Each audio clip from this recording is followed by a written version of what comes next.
देश में 5 राज्यों के विधानसभा चुनाव चल रहे हैं। मिजोरम, छत्तीसगढ़, मध्य प्रदेश, राजस्थान में और तेलंगाना में मतदान खत्म हो चुका है। वोटिंग खत्म होने के बाद कई चैनल अपने-अपने एग्जिट पोल जारी कर रहे हैं। लेकिन क्या आप जानते हैं एग्जिट पोल कैसे तैयार किए जाते हैं? और कब-कब एग्जिट पोल कैसे-कैसे आंकड़े देते हैं? इन्हें कैसे जुटाया जाता है? और सबसे पहले किस देश ने और कैसे एग्जिट पोल किया था?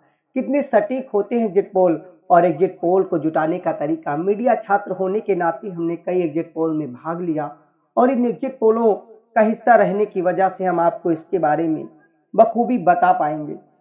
जी हाँ, आपकी निगाह जिधर भी होगी आप एग्जिट पोल देख रहे होंगे। न्यूज चैनल के अलावा कई एजेंसियां हैं जो डाटा को एनालाइज करती हैं, अपने एग्जिट पोल को निकालती हैं और जनता के सामने रखती हैं किस बार का जनाधार किधर गया और किन मुद्दों पर लोगों ने किस पार्टी को कितना मत दिया।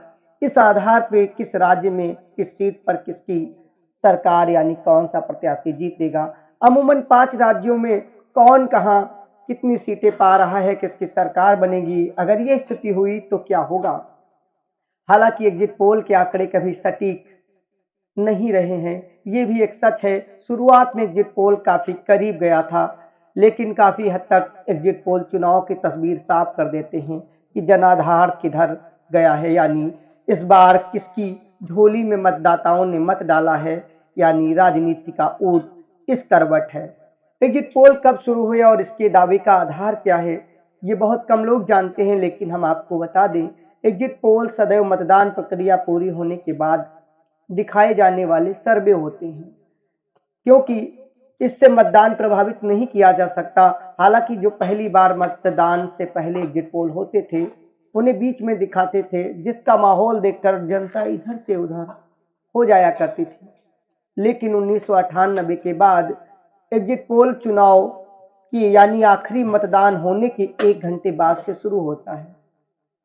एग्जिट पोल मतदान प्रक्रिया के दौरान लोगों से ली गई राय के आधार पर एक विश्लेषण करने के बाद लाया जाता है और लोगों को बताया जाता है किस राज्य में किन सीटों पर जनता यानी मतदाता का क्या रुझान रहा है।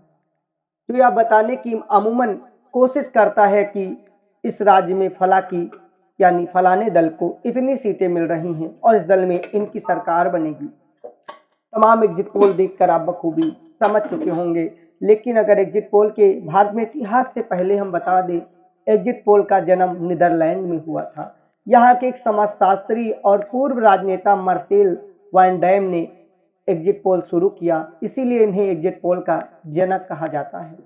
सबसे सटीक पहली बार इसे 15 फरवरी 1967 को कराया गया। उस समय नीदरलैंड में चुनाव में उनका आकलन बिल्कुल सटीक रहा। भारत में एग्जिट पोल की शुरुआत का श्रेय Indian institute of public opinion के प्रमुख एरिका डिकोस्टा को जाता है और उस समय इन सर्वे को मैगजीन के माध्यम से प्रसारित किया जाता था, यानी टीवी दूर दूर तक नहीं था। लेकिन टीवी पर एग्जिट पोल ने 1996 में दूरदर्शन के जरिए दस्तक दी। लोगों को एग्जिट पोल बहुत भाया और जनता दीवानी हो गई। 1996 में हुए लोकसभा चुनाव में सीएसडीएस ने एग्जिट पोल किया, जिसमें उसने अनुमान लगाया कि इस बार खंडित जनादेश देश में आ सकता है और एग्जिट पोल सटीक निकले। जब चुनाव नतीजे आए तो सर्वे काफी हद तक सटीक रहा। देश में किसी एक पार्टी को बहुमत नहीं मिला। 1996 में भारतीय जनता पार्टी सबसे बड़ी पार्टी बनकर उभरी और लेकिन बहुमत से काफी दूर थी। पीएम अटल बिहारी वाजपेयी 13 दिन की सरकार बनाते हैं और सरकार गिर जाती है।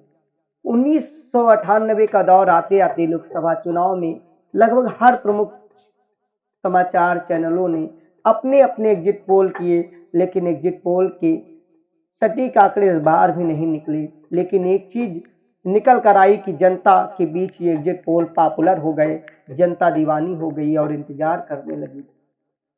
चुनाव के बाद जनता में इन सर्वे को लेकर इतना क्रेज था कि लोग टीवी पर इंतजार करते। लोकसभा चुनाव 2004 में एग्जिट पोल बेहद निराशाजनक साबित हुए। फिर से सीटों का सही अनुमान नहीं लगा सके और उस समय ऐसे ही पूर्व पोल के आधार पर एनडीए ने सरकार गिरा दिया और चुनाव करा दिए। इंडिया साइनिंग नारा था। खैर वो पॉलिटिकल बातें छोड़ दी जाए। इस समय एग्जिट पोल पे बातें होती हैं। मीडिया छात्र होने के नाते हम आपको बता दें, चुनाव के दौरान जनता की राय को समझने के लिए अलग अलग तरीके के आंकड़े, जात, क्षेत्र और पहले अब में और कितने प्रतिशत मतदाताओं का प्लस माइनस जोड़ने के बाद एक सटीक आकलन निकलता है, जो 2-4% प्लस माइनस यानी सही गलत हो सकता है। इसके आधार पर पहले प्री पोल, फिर एग्जिट पोल, फिर पोस्ट पोल और ओपिनियन पोल किए जाते हैं। तीनों सर्वे के तरीके एक दूसरे से बिल्कुल अलग होते हैं और टाइमिंग भी। एग्जिट पोल में वोट डालने के बाद मतदाता जब बाहर निकलता है तो सबसे पहले उससे सवाल पूछे जाते हैं और उसके मन को टटोलने की सीधे तौर पर कोशिश की जाती है कि इस बार उसने किसको मतदान किया, जिससे ये पता चलता है कि वोटर किस दल को वोट देकर आया है। बूथ से जुटाए गए आंकड़ों का विश्लेषण बिल्कुल सही होता है। अमूमन कुछ ऐसे प्रत्याशी होते हैं देते किसी और को हैं, साथी व्यवहारी के साथ होने की वजह से बता उसी की तरह देते हैं ताकि कुछ ना हो। हालांकि इनका विश्लेषण प्लस माइनस में करके चुनाव खत्म होने के बाद टीवी पर ये पोल दिए जाते हैं। 1998 के पोल इतिहास में जाकर देखे जाएं तो जनता का ज्यादा रिस्पांस मिला। हालांकि 1999 में चुनाव आयोग ने ओपिनियन पोल और एग्जिट पोल पर प्रतिबंध लगा दिया। इसके भी तत्कालिक कारण थे।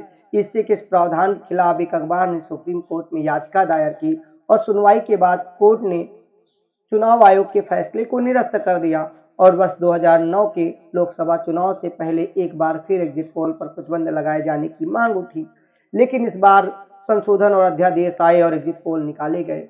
हालांकि छत्तीसगढ़ और कई ऐसे राज्य हैं जहां एग्जिट पोल सटीक नहीं होते हैं। हाँ, एग्जिट पोल की एक सच्चाई है। अमूमन ये मोटा माटी आपको बता देते हैं कि जनाधार इस जगह पर ऐसा है और अमूमन उसी तरह। हालांकि अपवाद स्वरूप छत्तीसगढ़ में पिछली बार एग्जिट पोल के उल्लेख नतीजे आए और कई राज्यों में होते हैं। इस बार भी एग्जिट पोल केवल एक ओपिनियन और जनता की मापी गई राय है। एग्जिट पोल यानी आंकड़े 3 दिसंबर को आएंगे। एग्जिट पोल को अमूमन जिस तरीके से हम लोग करते हैं या किया जाता था, वो हमने आपको विशाल की रिपोर्ट में बखूबी समझाने की कोशिश की। अगर आप मीडिया छात्र हैं या फिर एग्जिट पोल के अंदर विश्वास रखते होंगे या उसे समझने की कोशिश की होगी, इसके नफा नुकसान को, तो आप इसे बखूबी समझ चुके हैं। कितना आप समझे हैं, बाकी जानकारी के साथ आप कमेंट करिए और बताइए इस बार 5 राज्यों में किसकी सरकार बनेगी। यहाँ तक आए हैं तो चैनल को लाइक से सब्सक्राइब अवश्य करें। जय हिंद। ऐसी ही महत्वपूर्ण जानकारी हम लाते रहेंगे।